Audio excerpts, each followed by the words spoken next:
Hello, Hey, everyone.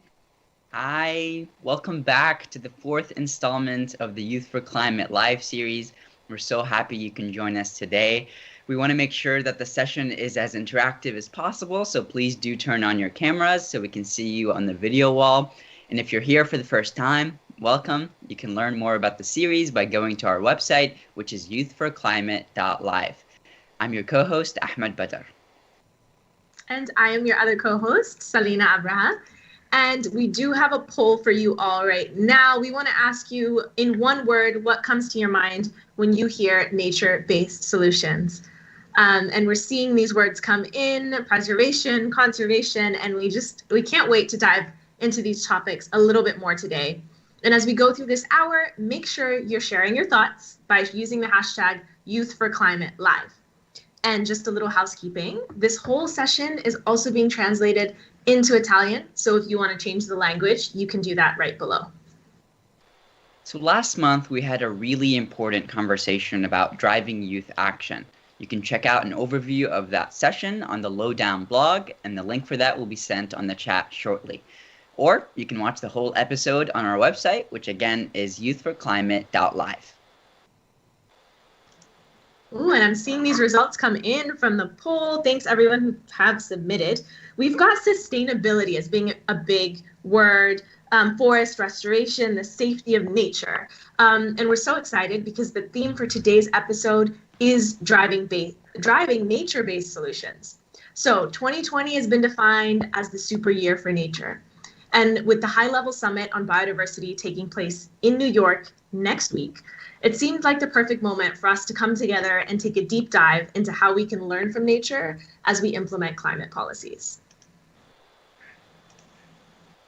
And of course, we'll talk more about the COVID-19 pandemic.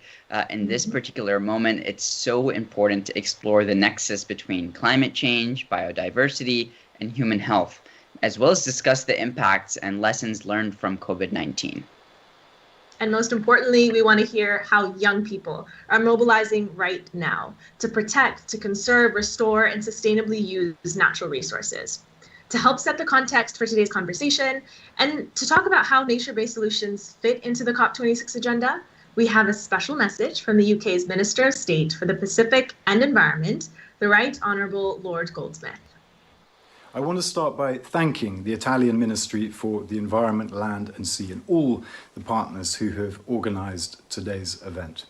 Young people have always been a powerful catalyst for change.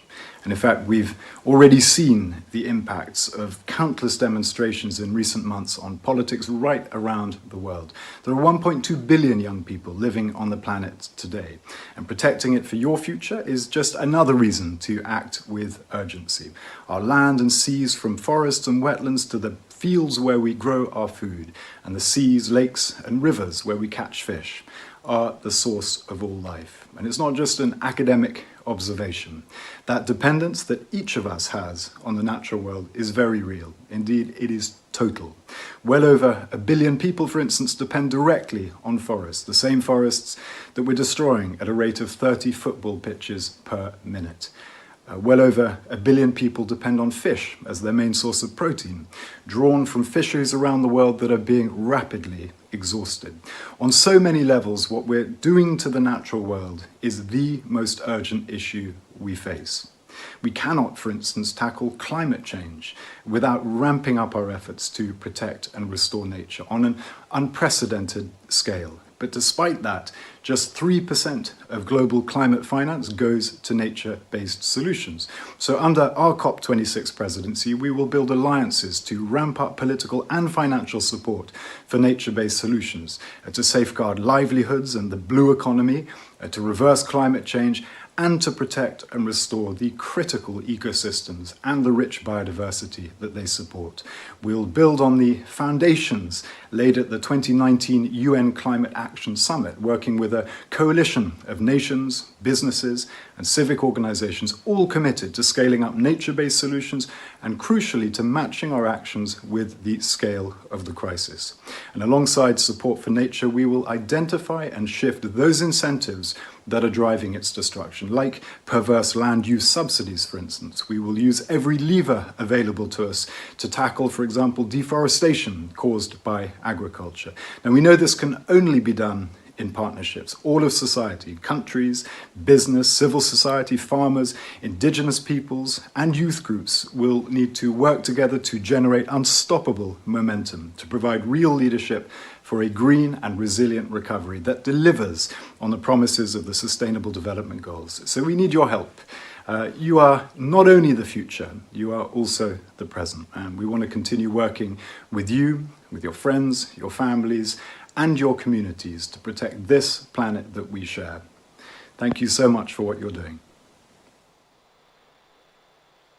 Thank you, Lord Goldsmith, for the thoughtful and powerful message and for highlighting the urgency of driving nature-based solutions, but also highlighting some solutions that are already ongoing and that we all need to collaborate to increase the momentum of. So to kick off today's session, I'd like to invite to the stage the World Health Organization's Special Envoy for COVID-19, Dr. David Nabarro. Welcome, Dr. Nabarro. Thank you so much for being with us today. Hi to you both. Great to be here. So, Dr. Nabarro, my first question is, what links, if any, can we draw between the destruction of biodiversity and threats to human health, such as COVID-19?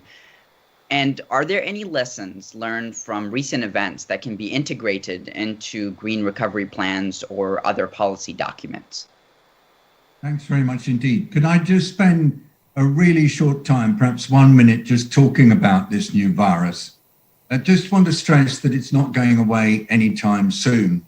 And I'm going to ask everybody who's participating in this event to just do everything possible to get their governments and any authorities they're working with to take this virus really seriously and not to present it as something mild that perhaps only has a bad impact on older people or people with other disease. I've got lots of friends who've had COVID and who've recovered, but they haven't really recovered. They're still exhausted. They're still getting out of breath when they run, and they're still not being able to play a full game of football, even though they used to be really super fit.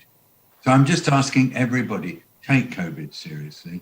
Don't treat it as a mild virus. Realize that it's going to be with us for quite a long time to come. There's no point in just imagining that a vaccine is going to come along in a few months and we'll all somehow be better. Hold it back, keep it at bay, do everything you can not to let the virus get ahead of us. And that does mean actually adopting all the precautions that you're invited to do, wearing masks, keeping a distance, practicing good hygiene, making sure you isolate when you're sick, and really looking after older people, people in my generation, in their 70s and so on, because we are susceptible. Thank you for letting me give you that little health warning at the beginning. I'm sorry I had to do it, but you know, it's so weird. There are so many political leaders who are making out somehow that this is a mild virus and that if we just stand up and pretend that it's not serious and behave with bravado, the virus will slink away into a corner and stop troubling us. But this virus doesn't get bored, nor does it vote. All it's interested in is spreading. And right now, in so many countries all over the world, it's picking up speed very, very quickly. And we don't want any more of these viruses jumping across into humanity and causing all this trouble. You know, 75% of the new pathogens, we call them, that's viruses and bacteria, that come into our world come from animals, come from insects, come from fungi, they come from other species. It's what we call zoonotic diseases. Now, 75%. So do you know what that means? It means that we have to be really respectful of animals everywhere. And there's biodiversity, this lovely resource that we desperately want to maintain and that we're losing. And, biodiversity is just so important.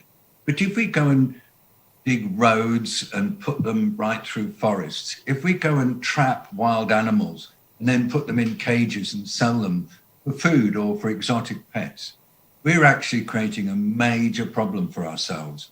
We're actually exposing ourselves to these kind of bacteria and viruses. And I'd just like to invite everybody to do everything that they can to respect nature and biodiversity and not to destroy, because by destroying, whether it's to get meat to eat or meat for pets or just simply to go and actually get the wood from the forest or whatever, we're actually exposing ourselves to the risk of more of these viruses. I hope that makes my point very clearly to you all. Respect nature. It's the source of life, but it can sometimes bring us really nasty diseases. Thank you, Dr. Navarro, for the thoughtful insight on the evolving relationship between nature and health and the importance of preserving biodiversity. We all look forward to hearing more from you later in the program. Thanks again for joining us. Thank you. Now, it is my pleasure to welcome the founding partner of Global Optimism and the former executive secretary of the UNFCCC, Ms. Christiana Figueres. Welcome to our stage. Thank you for being with us today. I've just unmuted myself. Thank you very much. Good morning. Lovely to be with you. Thank you for organizing this. And so wonderful to see my good friend David, who is doing a heroic job. He is one of the most humble people I have ever known, but he is doing a heroic job on the part of the UN to do as much as we can to manage COVID-19. So a big thank you to David for again taking on these mammoth tasks of dealing with global disease. It's not the first time that David does this for the UN, and we truly appreciate that, David. Thank you very much. I've been asked to speak a little bit about biodiversity and climate change from a policy perspective. And I would like to just start by reminding everyone that the conventions on both biodiversity and climate change were two of the outcomes of the 1992 Rio Earth Summit. That was a good thing that we have those conventions, but it was also an unfortunate, if I could say so, an unfortunate start of our dealing and our engagement with biodiversity and climate, because by separating them into two conventions, the result is that we have separated our treatment. Every country has a team for biodiversity, a team for climate change. Every institution has a team for climate change, a team for biodiversity. And that has not served us well. The fact is that these two things are inextricably linked. If we continue to destroy biodiversity, we are accelerating climate change. And the acceleration of climate change is one of the highest threats to the preservation of biodiversity. There's no way that we can de-link those two. They are absolutely one and the same. And honestly, it's taken quite a while for all of us to understand those very close links between the two.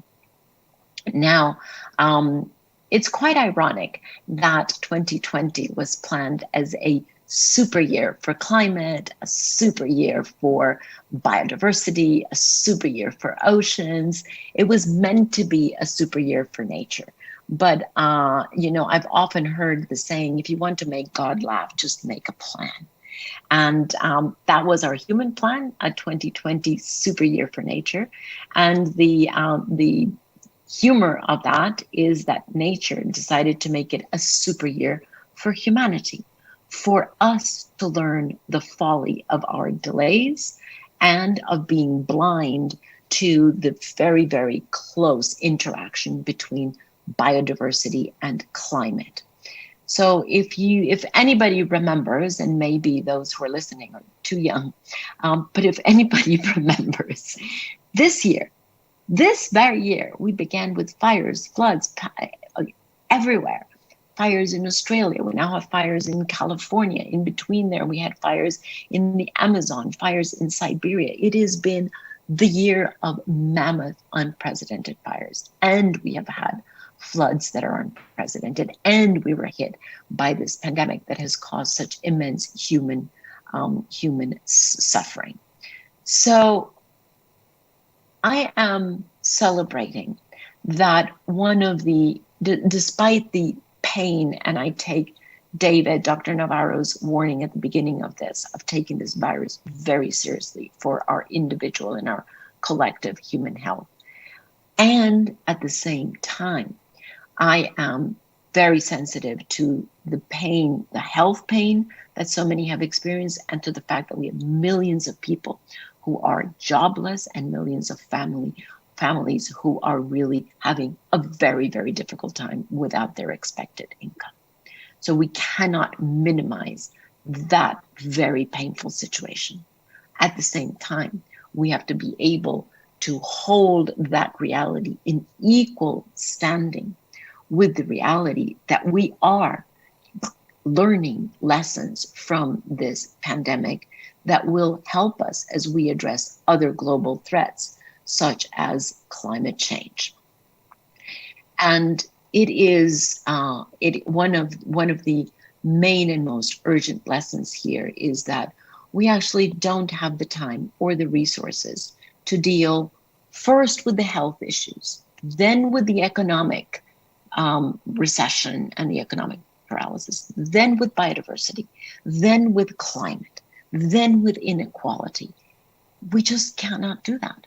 We did not ask for all of these global crises to converge in 2020, but they have. And the only way to deal with that convergence of the crises is actually to converge the solutions. So my request to young people is to remind everyone that you speak to, within your area of influence, up and down your influence chain, to remind everyone that this year is the monumental message that we have to integrate the solutions. We have to use the economic recovery packages that are already being financed to ensure that that new capital that is going fresh into the economy goes into the economy in a sustainable way that is helping us with biodiversity, that is helping us with climate change, that is helping us with inequality. We cannot afford that silo thinking that we had in 1992 at the Rio conventions, at the Rio summit. We have learned that all of this is integrated, and we have to be able to deploy that capital in an integrated fashion. And finally, let me just remind young people that the $12 to $20 trillion that are being injected into the economy as recovery packages are debt capital. No government has the scale of cash flow out of their reserves. The governments are going into debt. Who is going to pay for that debt? It's not David and it is not me, sadly.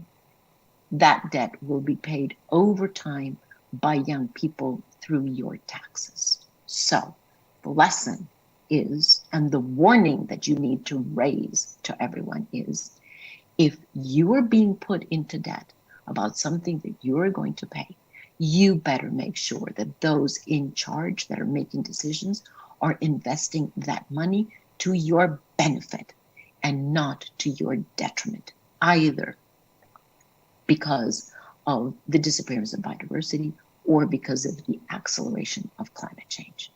This is your topic. This is your challenge. Please help us to raise the voice of prudence and of responsibility. That money has to be injected into the economy, but it better be money that is planned for the long term, that is planned for you to have a future that is safe and where you can thrive and prosper. Thank you so much. I thank you for never failing and ceasing to come with the passion, the energy, and the commitment that I think inspires us all to remember what's at stake. This is so important. And we look forward to hearing from you in the next segment after we hear from a few more speakers. Thank you so much, Ms. Figueres. And I want to underscore a bit of what we're talking about, what's at stake. The latest science shows us that nature, including biodiversity and ecosystems, is deteriorating rapidly worldwide. So the most recent Living Planet Index, released earlier this month by WWF, shows a 68% decline in populations of mammals, birds, amphibians, reptiles, and fish in the past 40 years. And this is important not only because we're seeing a decline in species population, but also because they're a key measure of overall ecosystem health. So this year's motto for the International Day of Biodiversity is "Our solutions are in nature." What does that mean? Well, there are solutions for climate action which are inspired by, supported by, or even copied from nature. And this is what we call nature-based solutions. So we're here today to learn more about this topic and, of course, to share experiences and to gather great ideas on how young people can lead the change. And this is where you all come in. We have a few questions for our audience to answer by either scanning the QR code you now see on the screen or clicking the link in the chat. Your input here will help guide the upcoming conversation, so please do add your thoughts. And the first question we'd like to ask you is, how are you conserving, preserving, or restoring nature? We have A, planting trees and or supporting ecosystem restoration, or B, advocating for the inclusion of nature-based solutions into my country's climate planning, or C, learning about and raising awareness of the value of nature, or D, honestly, I don't know what I can be doing to conserve and preserve nature, but I'm here to find out. So let us know what you think. We can follow the results together.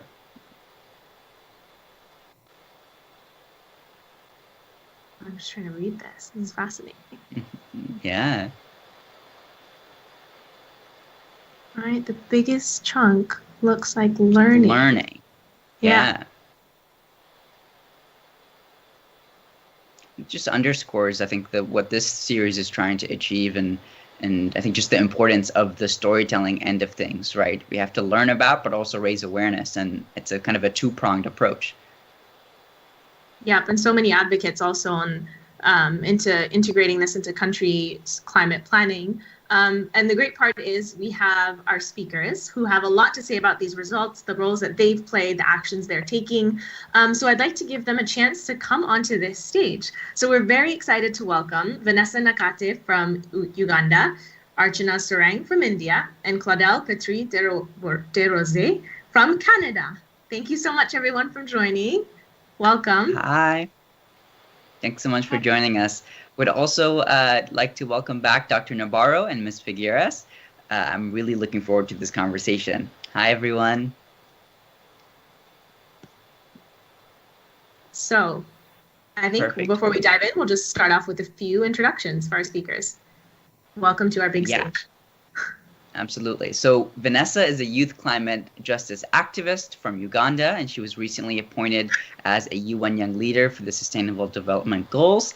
Archana is a member of the UN Secretary General's Youth Advisory Group on Climate Change, and Claudel is the president of the Quebec Association of Physicians in the Environment. So we will be having a Q&A session later on. So if you think of any questions as we're going through this conversation, please do submit them in the chat and let us know which speaker you'd like your question to be directed to. So let's dive right in. So Vanessa, we'd love to start with you. First, we all want to extend a huge congratulations on your new role as one of the 17 UN Young Leaders for the Sustainable Development Goals. I had the pleasure of being part of the previous class, so I know how special of a program it is. So congratulations again and best of luck. So today, climate demonstrations are taking place all across the globe. COVID-19 has forced activists to find new ways of protest, using digital activism to demand ambitious action. As a young climate activist, how do you think young people can continue holding policymakers accountable in this new context? And how would you like to see nature-based solutions included in national recovery or climate plans? Thank you so much. I believe that young people, even in this period of the pandemic, have continued to hold the leaders accountable. So basically, what I would say to them is to continue doing what they have been doing.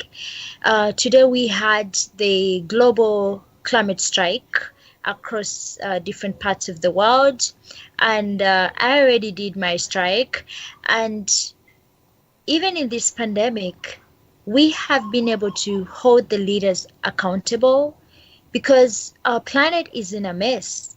Our earth is in ruins, and we want to see this change. So young leaders have to keep speaking up, to keep demanding in the safest way possible while following the necessary guidelines, because every crisis must be treated as a crisis.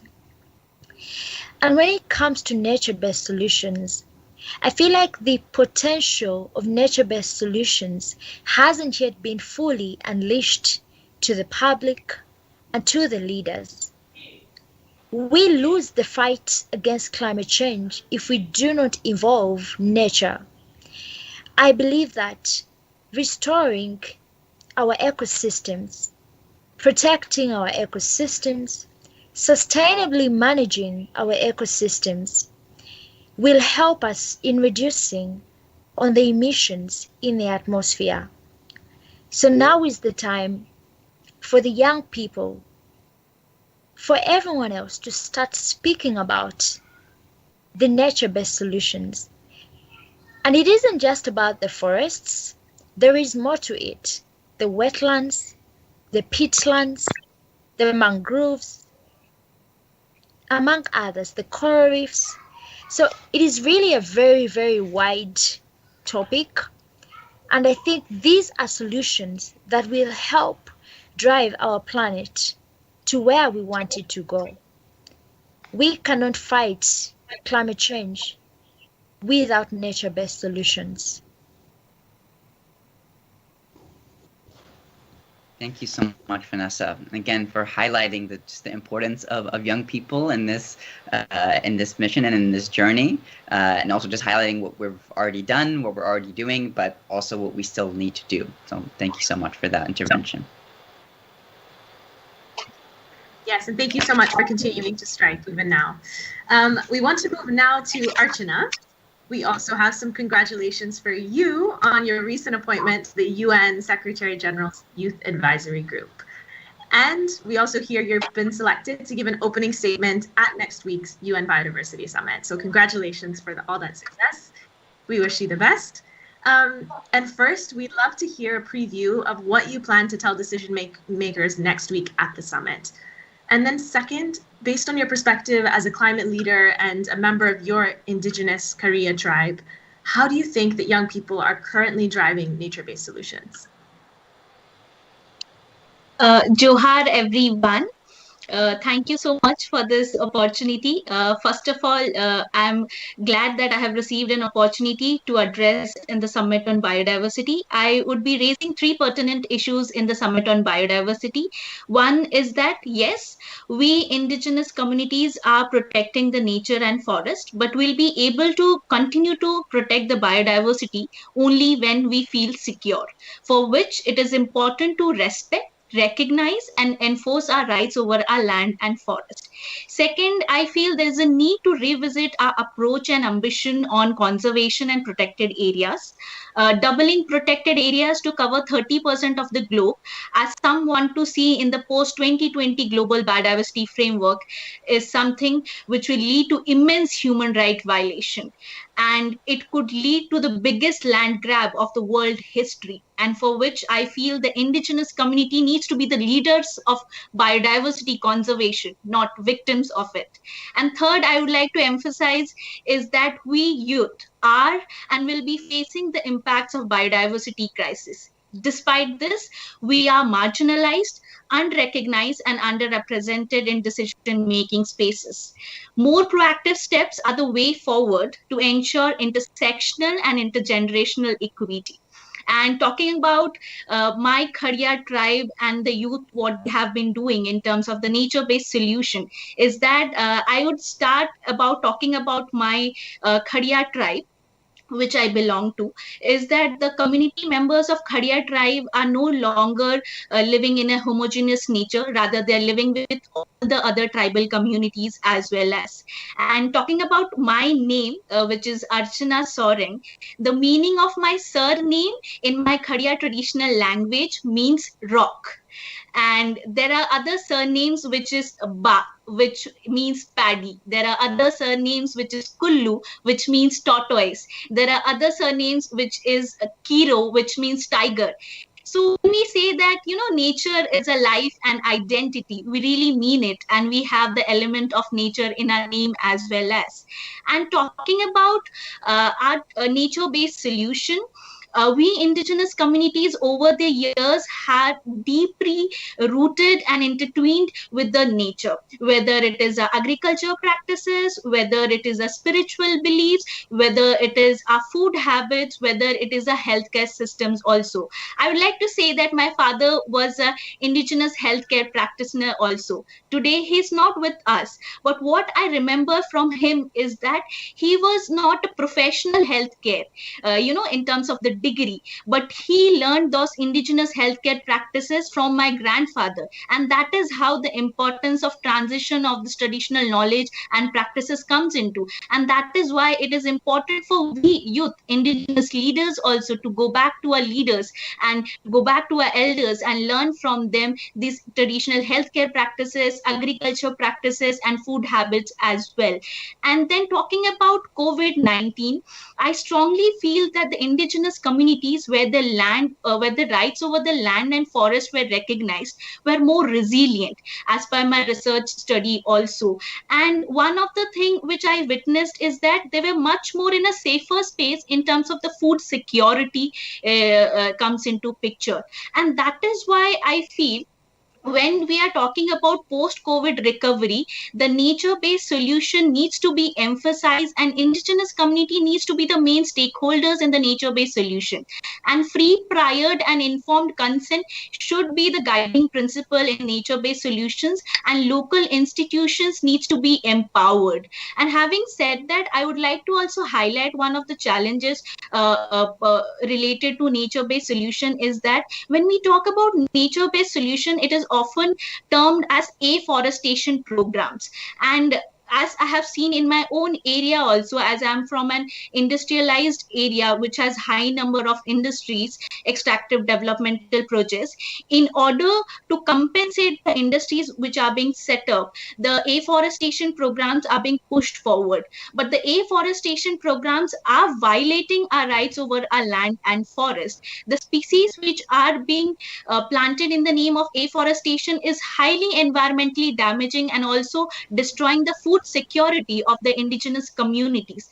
And I would also like to say that extractive developmental projects and nature-based solution is something I feel cannot go together, because if extractive developmental project is happening, it is threatening our life and our existence. We have solutions, we have nature-based solution, but only when we feel secure we'll be able to continue. And that is why it is high time that we make this transition, we make this shift towards greener economy and nature-based solution, taking indigenous communities as an integral part of it. Thank you. Oh, round of applause for that. I think we are so lucky to have you here today to get a preview of that. And the decision makers next week are lucky to hear from you as well. Thank you so much for being with us. Agreed. Thanks again, Archana, for really, really thoughtful thoughts and just the insightful and passionate kind of answers to the initial question. So thank you. We're so lucky to have you here with us, and I'm very jealous of everyone who will get to hear you next week. Now I'd like to turn to Claudel. Thanks again for joining us. We want to circle back to where we started, examining the links between the environment and health. Claudel, as a physician, can you tell us about the links between nature, climate change, and human health? How do you think we can better integrate public health priorities into climate action plans, especially as we move forward post-COVID-19? Hi. Thank you, Hamed, and the Youth4Climate team. I'm actually really happy to be here today. This is a very complex question, and you can have, presentation hours long about it. So I'm going to try to summarize it up in 4 minutes. It's a bit of a challenge, but hopefully we'll get it done properly.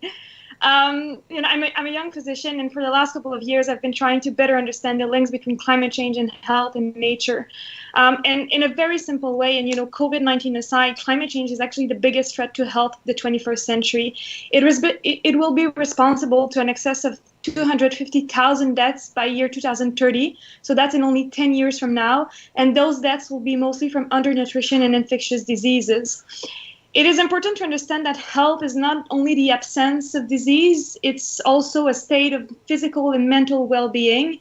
And what most people don't know about health is that access to healthcare isn't what is most important to our health.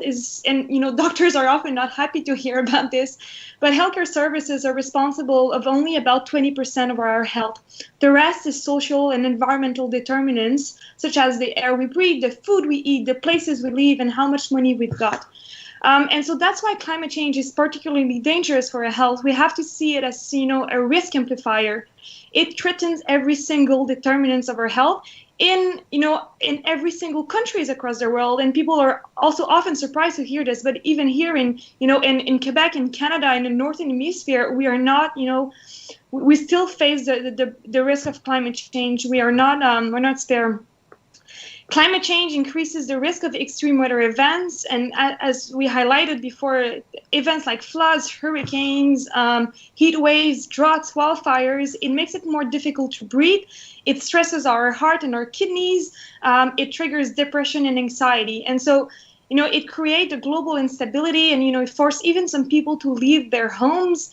It makes it more difficult to get access to food and to clean water, and it helps the spread of deadly diseases such as cholera and dengue fever. So I'm glad we're talking about, we're trying to shift into solution, and because we could look at it the other way around and see climate change as our biggest opportunity to improve health around the world, but also to reduce health inequities between and within countries. And that's if we do fight climate change properly, which we trying to get on the right track, but we're not there yet. The World Health Organization currently estimates that 1 in 4 deaths today is linked to the environment. Air pollution alone kills 7 million people. Those are preventable deaths, deaths that could be avoided. And as a young physician, that really comes close to my practice. As much as we have created environments that are today detrimental to our health, it is possible to turn that around and to actually look to create environment, both in urban and rural settings, that actually, support, promote, and enhance our health. But to get there, we need ambitious climate goals. We need to reduce the use of fossil fuels and ensure that everything we do is actually based toward the protection and restoration of our natural ecosystems. The COVID-19 pandemic has sort of showed us how, precarious the global economy could be. And, it has also demonstrated the biggest inequalities in health. People didn't die equally in front of COVID. Some communities were more affected than others.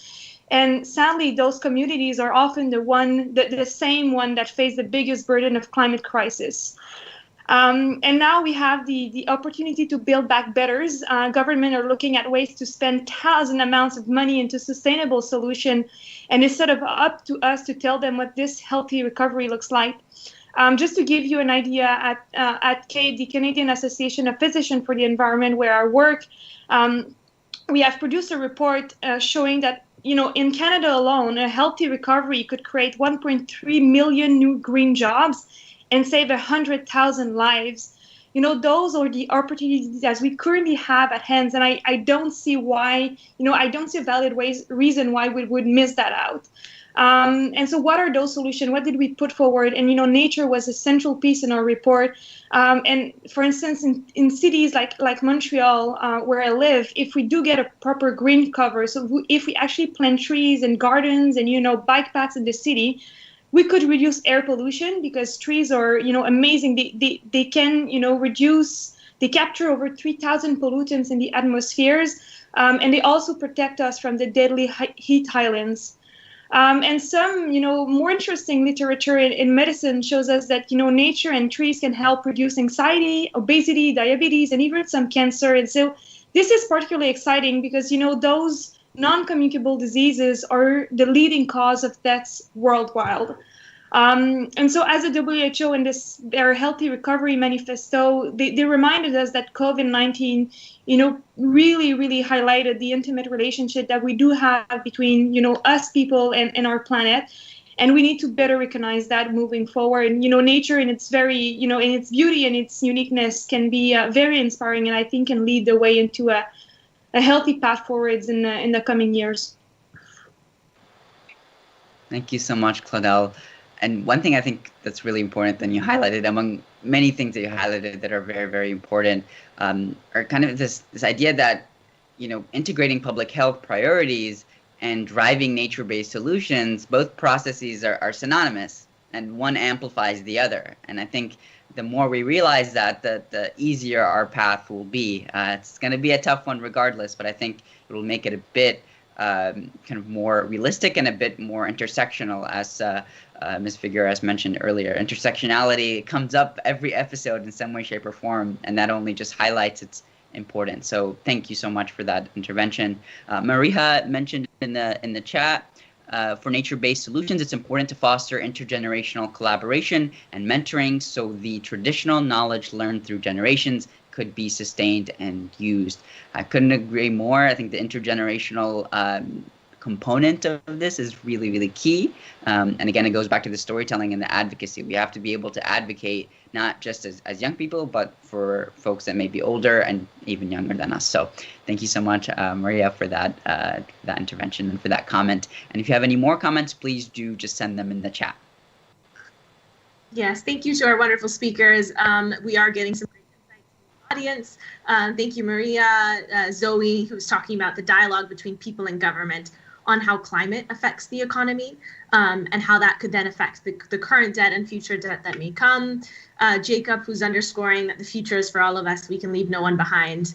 And so yes, please do keep sharing your thoughts, but also we will be moving to a Q&A section in just a moment. So please do submit your question if you haven't, do it now. And now I'd like to turn to Dr. Navarro and Ms. Figueres, who've been listening and clapping and nodding. Can you tell us, I guess Ms. Figueres first, in just a few sentences, what are your reflections on the discussion that has happened so far?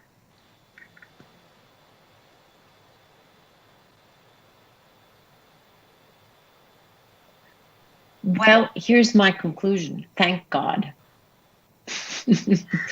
Thank God that we will be followed by these fantastic young leaders who are mature and wise way beyond their age.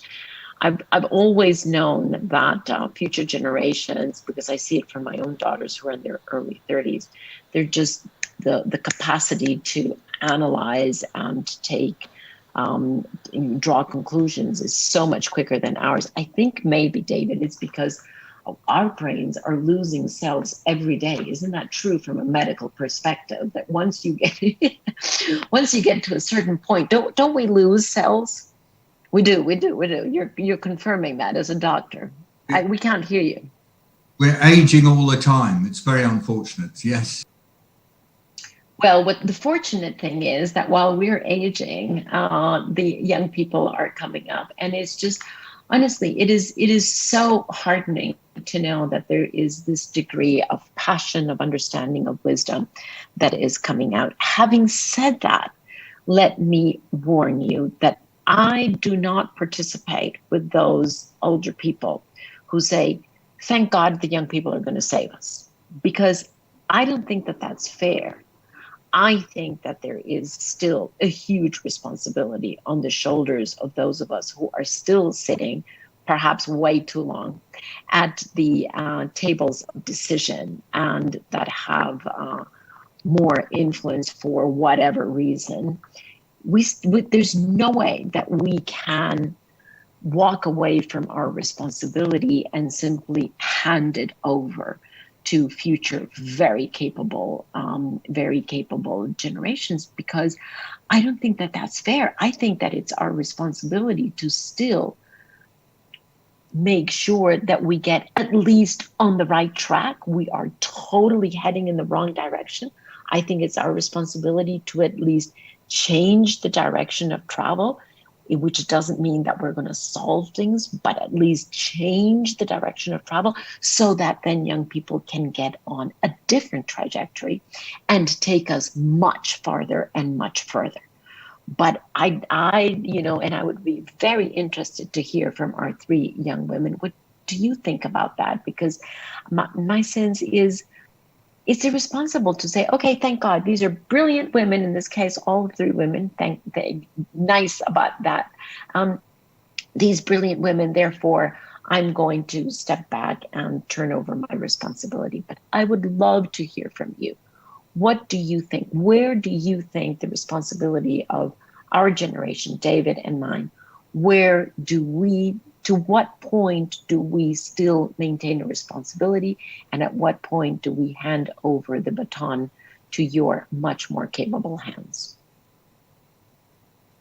Yeah, and I think we'll have a moment to answer that. So while our youth speakers, our younger speakers are thinking about this, I just want to hand the floor to Dr. Nabarro. How about you? What are your thoughts coming out of this discussion? Thank you. Last year, I was given the chance to contribute to the climate summit organized by Mr. Antonio Guterres. That was in September. I was responsible for the work stream on nature-based solutions. I was working closely with China and New Zealand, but also many other countries on this agenda. And the thing that really came out from that work, that I've also felt in listening to the presentations from the three speakers here, is that we really need to introduce the notion that nature is valuable into every single decision that is made anywhere. It's taken me too many years to realize that decision makers in government, in business, in local organizations, in universities, do not give enough value to nature as key to life, health, and the future. And I really felt that coming through strongly in all three of the presentations.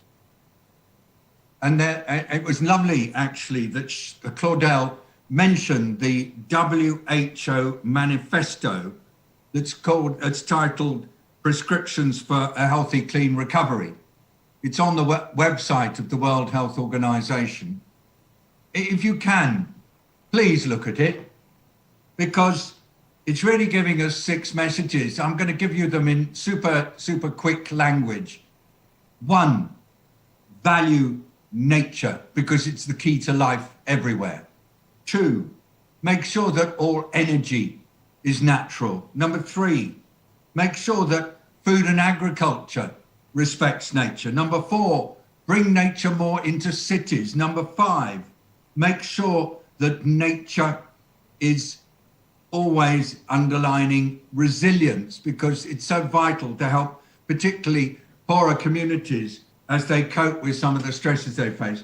Number 6, stop using taxpayers' money to finance the destruction of nature.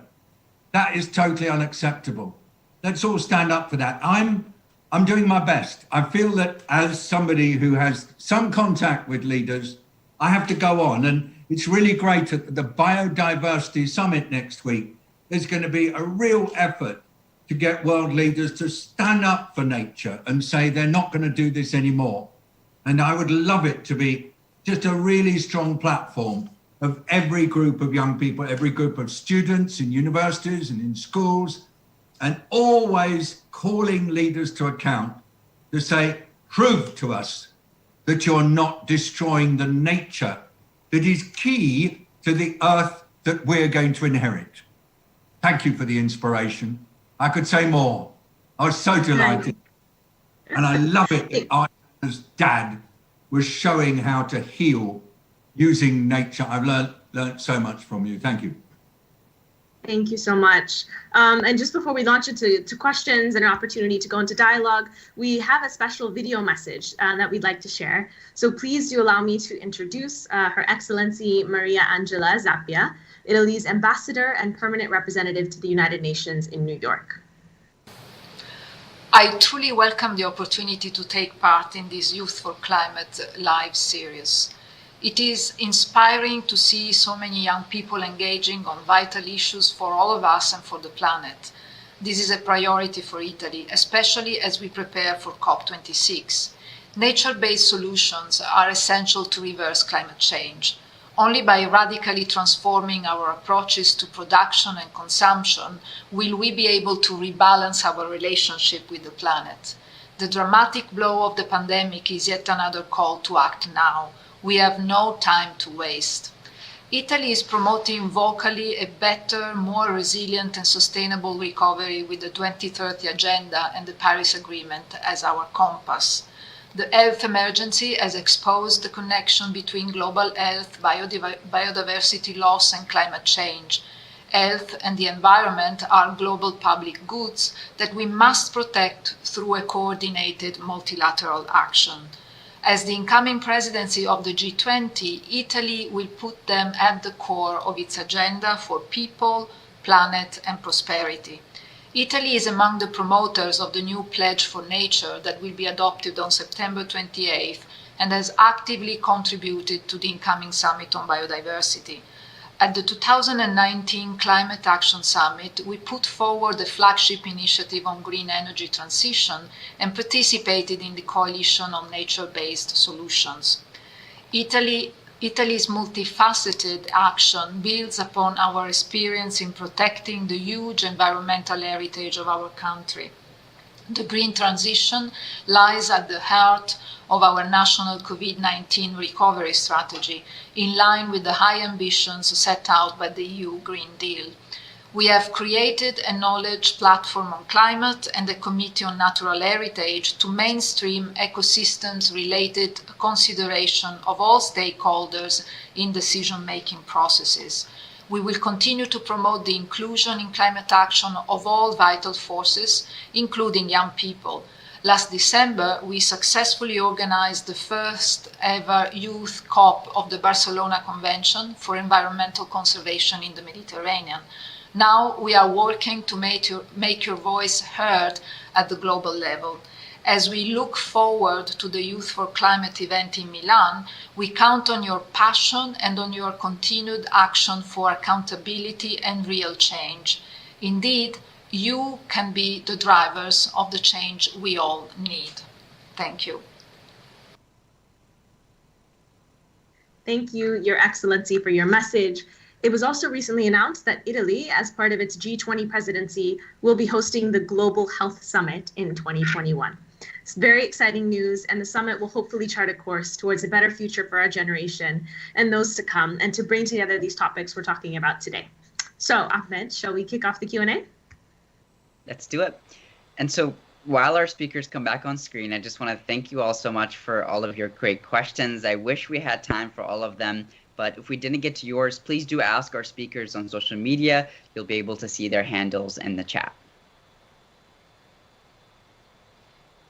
And so we have a couple of questions here. First, we have a question from Felipe, which we'd like to address to all of you.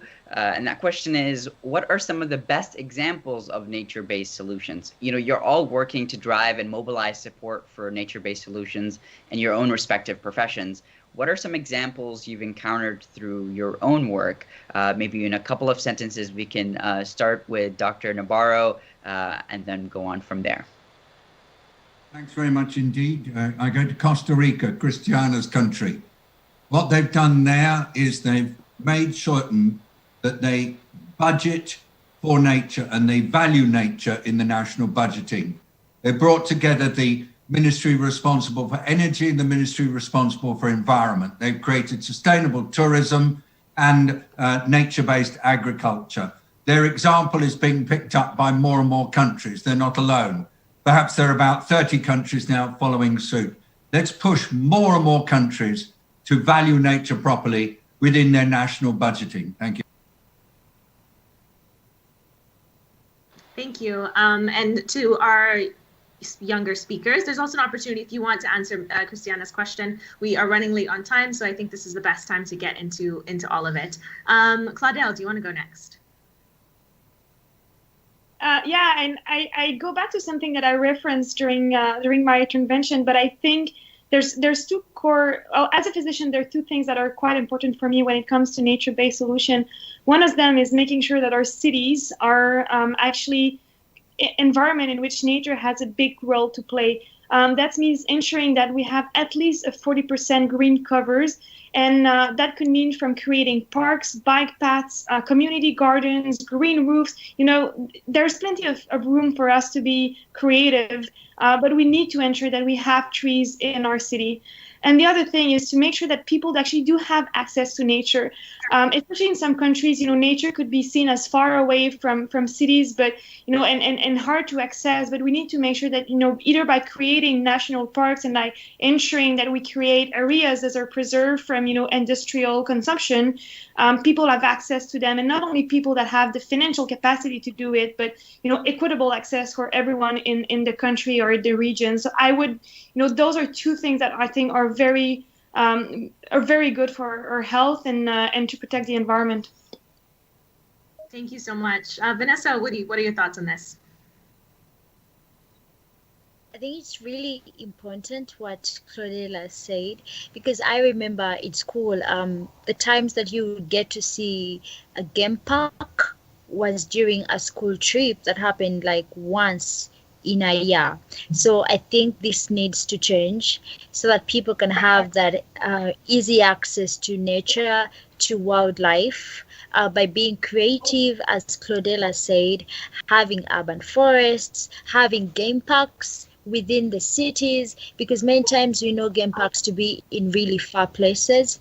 And I think the other solution I think that is really important is one that I resonate with, and that is with the forests, because I see that our forests are being destroyed, our forests are burning, they're being cut down, and these don't just benefit us, they are homes to different species of animals, homes to trees, homes to plants. So I believe in us embracing the protection and restoration of our forest cover, not just for us, but also to avoid the extinction of the various species of animals and also the various species of plants. And to answer the question that was asked by Ms. Christina, leaders have learned the art of putting the responsibility on young people by praising us and saying that we are doing everything we can to see that we have a good planet, to see that we have a good future.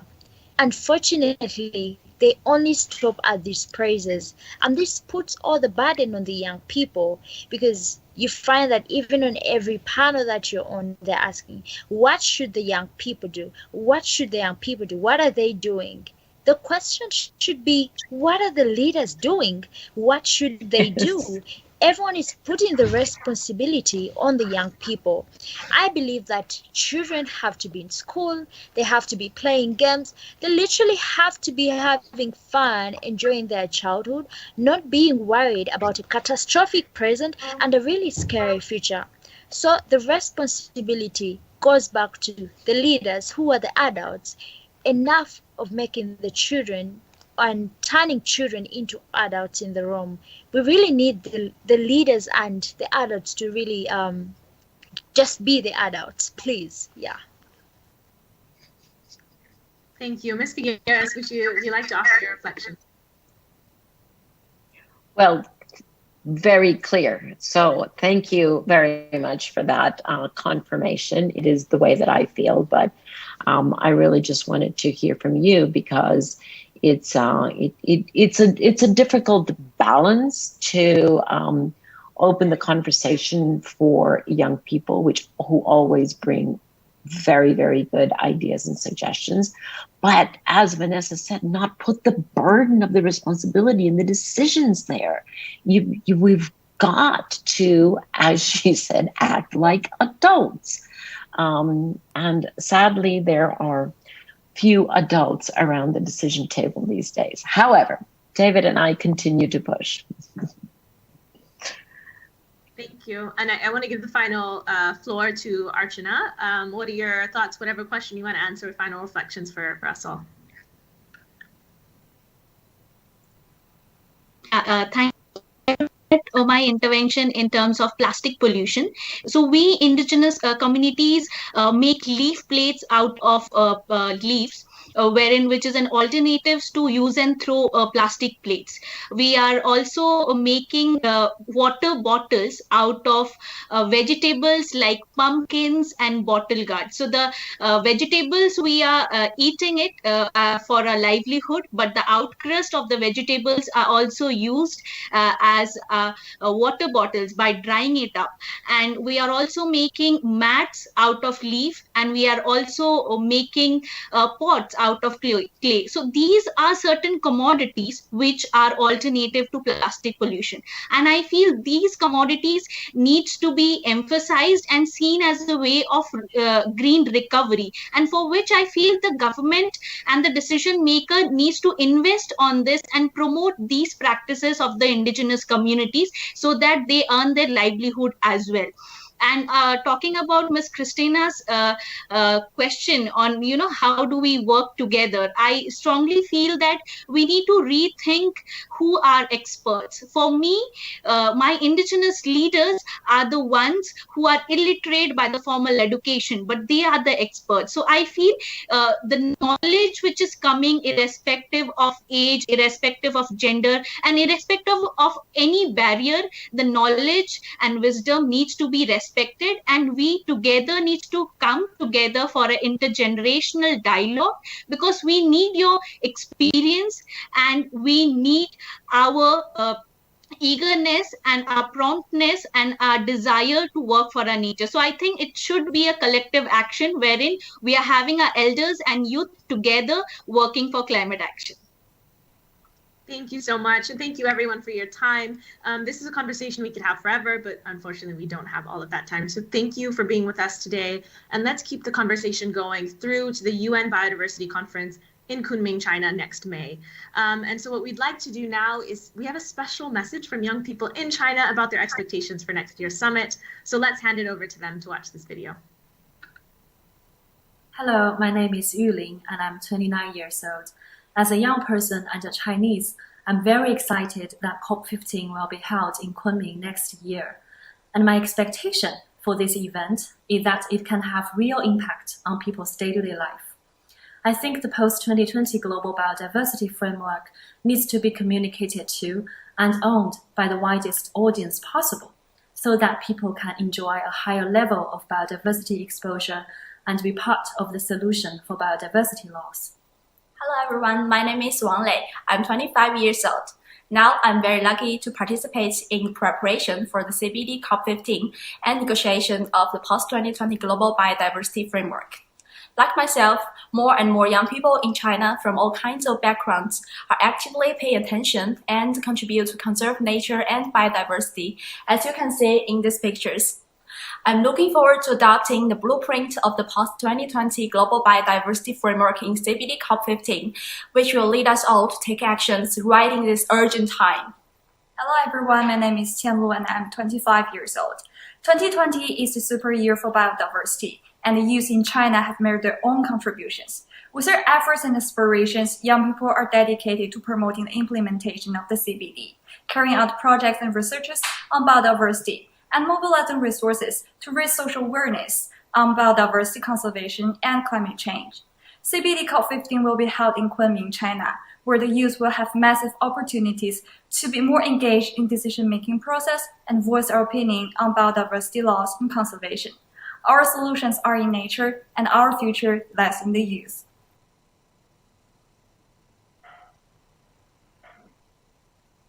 Thank you so much. That's so incredible to see the messages from young people across the world. We want to thank all of our speakers and also Dr. Navarro, who had to leave us for an urgent matter, and also Ms. Figueres. And of course, all three of you, Vanessa, Archana, Claudel, thank you for being with us today. if I had to sum this up in one word, I would say this was fiery. It has gotten me fired up, ready to go, and I'm so thankful for all of you for your encouragement.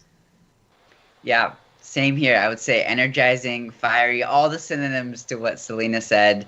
But again, that's just how we would sum it up. We would love to hear from you and how you would sum up this conversation and the conversations we've been having thus far. As some of you may remember from last month's episode, we launched the Sum It Up competition, where one winner will be selected to participate in the Youth4Climate Driving Ambition event in Milan next year. All you need to do is pick one episode from the Youth4Climate live series and sum up your key takeaways either through a 1-minute video or an infographic. And you can find out more by clicking on the link in the chat.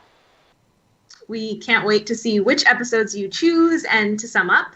So next month's episode, everyone, will be themed around driving empowerment, protecting the most vulnerable. And you can register now also by going to our website.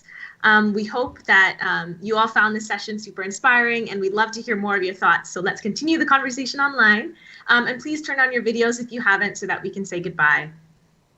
Thanks for joining us. We'll see you next month. Bye. Bye, everyone.